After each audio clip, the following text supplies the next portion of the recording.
Okay naman yan, no? I mean, compared dun sa pinapakita mo kanina. Saan? Sa Core i3. Hindi ah. Sa Core i3, mas mataas to. Mas okay yan. Yes. Dun sa 13th gen ng Core i3. 13th gen ng Core Core i3. i3. Oh, 13 gen yun eh. Tapos yun, in terms of generation, pero halos magkapareha na lang sila. Ang pinagkaiba lang naman nila, Core at saka Thread. So kapag sinabing Ryzen, mas mabilis ang processor niya for each core yun. Pero kapag Intel naman, mas marami siyang core compare sa Ryzen. So kumbaga balance naman po siya. Pero in terms of generation, latest yun. Ang existing ko kasi ay Ryzen 3 na 5300 series. Tapos, ang RAM niya, ihahagis mo ba? Ilan ang warranty nito? Wala pa yan, magbayad pa. Paaga. 8 gig na. Ilan daw warranty nito? Mas upgrade naman yan. Ilan daw warranty nito? 5000 series din po to, 2 years. 2 years. Cashback. Yung tablet na lang mo. To set up your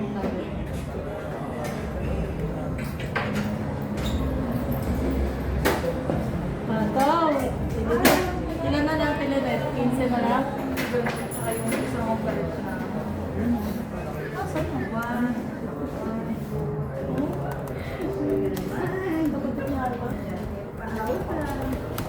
Kamukha niya?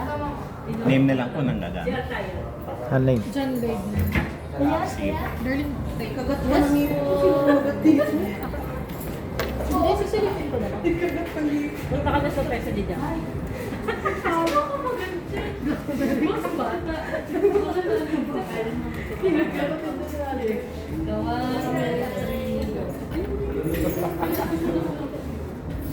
Pumasok mo yung base? Thank you so much.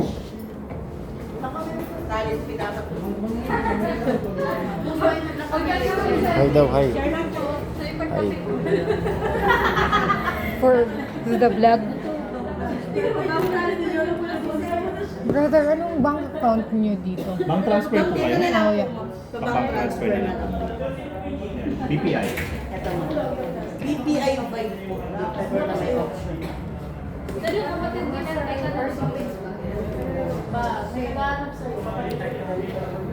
Manega.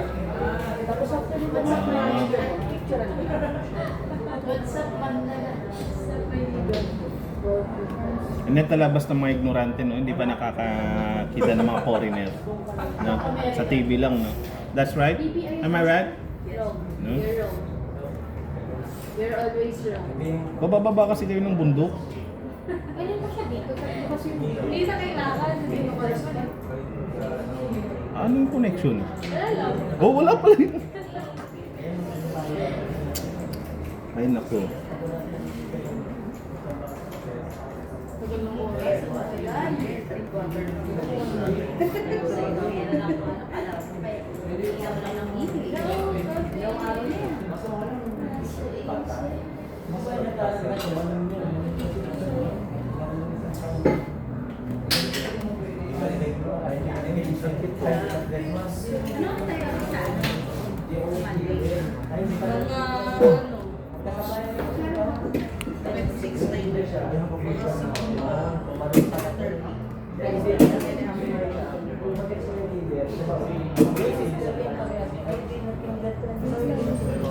Sound test tayo. So, no, check Sige. natin.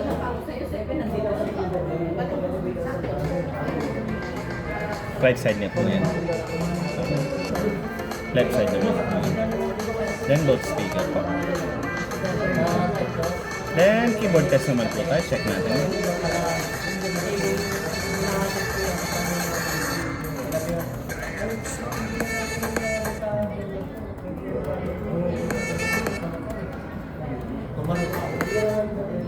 Then Windows.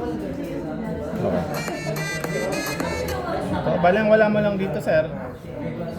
Which is yung pause at saka yung scroll po. Sorry, pause. Scroll at saka Windows po. Sa one-sided lang logo ng Windows natin. Copilot key na po ito dito sa kabila.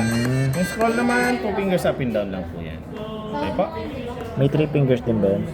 Yes, 3 fingers up. Another Windows naman po yan. Zoomin natin, tatlong pa sides.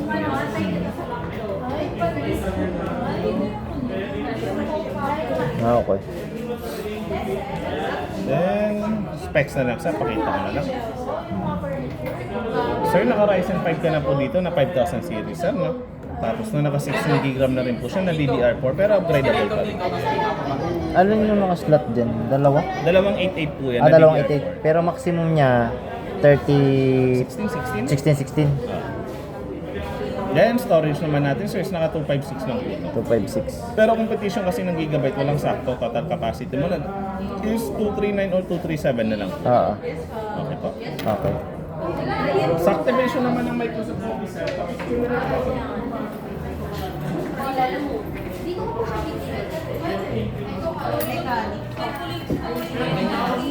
Starter daw po.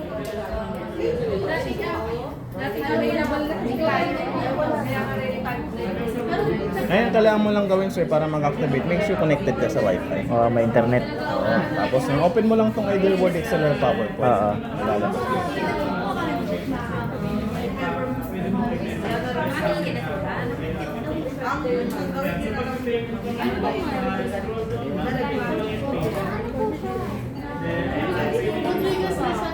Dapat ito yung lalabas. You've got an office, yung device include Office Home 2024. Sign in ka lang dito, tapos sundan mo lang yung instruction na pinapicturean ko.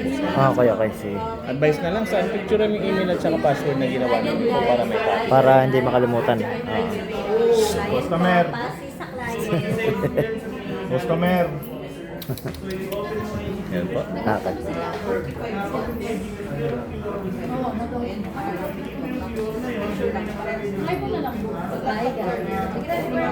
So yun, anyway, sa brand, wala pa naman siyang laman, pa-double check na lang po. So, siyempre sir, meron po itong mga certain update sir, Yung mga... sa setting. Pero, normal naman example, biglang nagka-block yung screen, tapos babalik, kasi may mga certain update na nag-update na siya. Dito lang mas yung makita sa mga check mark. Okay, okay. Check mo. Updating na yung